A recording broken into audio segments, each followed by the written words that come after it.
Teka lang. Nagawa na kayo? Teka muna. Wait lang muna daw. Para... Dapat na sa uniform ang size. Ayan. Gawa ng pag sinuwenta niyo, sabi ko nga sa inyo, pakapos posting ko sa inyo. So, kung ano yung magawa nyo, yan ang lalabasan ng inyong produkto. Paano nyo bibenta siya? Paano nyo sa presyohan?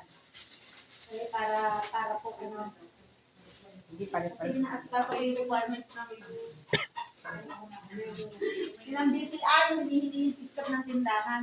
Sabi ko, picture ng tindahan. Kailangan nire-register ko kasi din sa municipio for okay, ganito po. Wait, tingin tayo. Ang gawin nyo, magkilot na ng magkilot daw sa para yung foundation sa mga ang magyayari na iba-iba sa inyo.